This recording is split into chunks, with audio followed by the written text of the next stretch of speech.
Hey, so in this video I'm going to share how to control your anger. If you find that you have anger issues, like you get really angry and you don't know how to calm down or stay calm or stop getting really angry, I'm going to give you a little tip to control your anger. So anger is the emotion of boundaries. When a boundary is crossed, we feel angry. When we've been through narcissistic abuse, our boundaries may not have been consciously chosen or thought through. So what that means is you might have beliefs or conditioning that cause you to associate non-boundary violating behavior with a boundary violation unconsciously. And then this causes you to get really angry. So if you want to ask yourself a question with me real quick, what makes you feel unsafe? What's the first thing that comes to mind?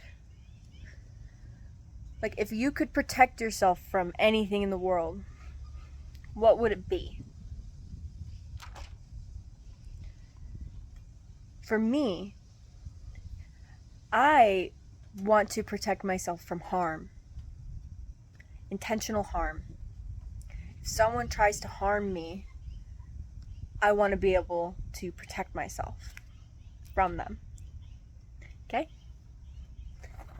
And so I'll share with you my story and how my boundaries work. When someone intentionally harms me, I feel it as anger in my body. This anger is controlled,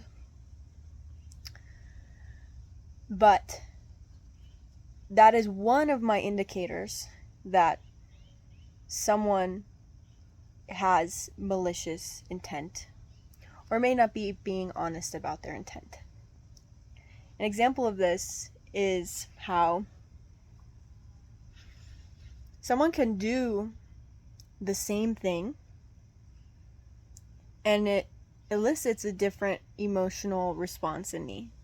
So for example, if I'm riding my skateboard and a biker speeds past me and it scares me, I'm startled and I might laugh because I got scared, laugh at myself.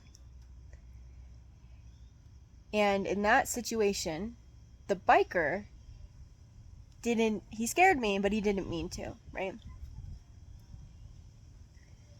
In another situation, I'm walking and a kid flies past on his bike and yells in my ear, "On your left."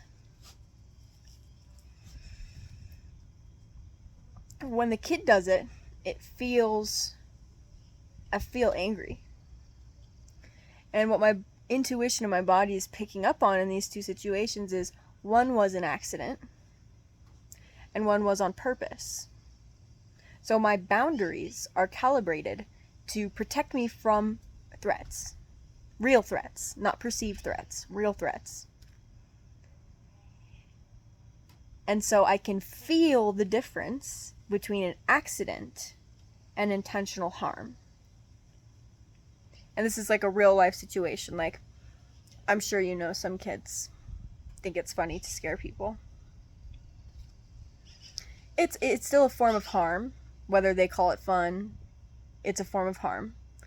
And then my body registered it. So control of ourselves might be a different kind of issue. Control of our emotions. But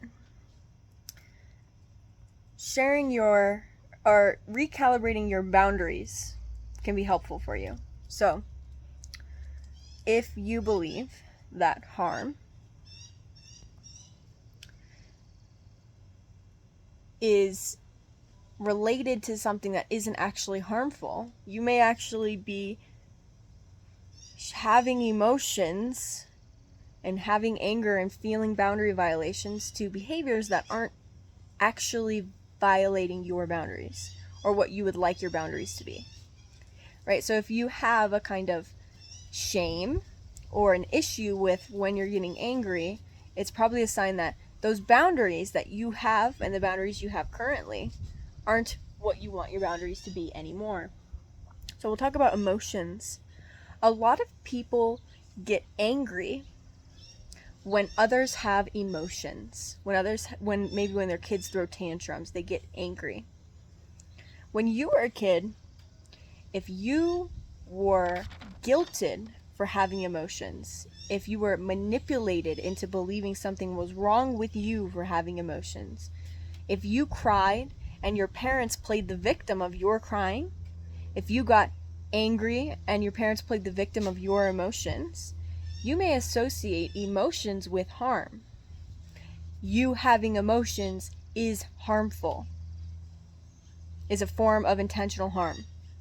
And so when you experience someone else having emotions, then you might have this threat response that they are harming you by having emotions. And so you get angry. And you do things you regret. You might. And it's all because the boundaries are not calibrated to what we truly want. So we can look at what our beliefs about morality reflect on your beliefs about morality. What is morally right and morally wrong to you? To your true self. What were you told is wrong and right? And do you disagree with what you learned? Do you want to change what you think?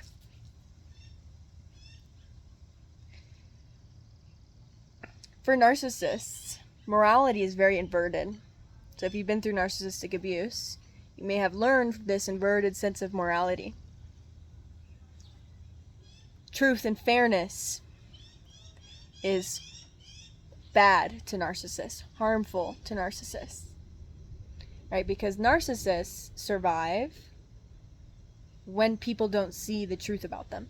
Right? So to a narcissist, the truth is harm. So if you perceive people who speak the truth as harmful, you may have responses, threat responses, and boundaries that cause you shame and regret. That type of thing. So we have to look at what is actually morally right and wrong to us. Is it wrong to feel emotions? Am I actually harming others when I feel my emotions? Is it wrong for me to shine? Is it actually wrong for me to shine? That type of thing. Okay?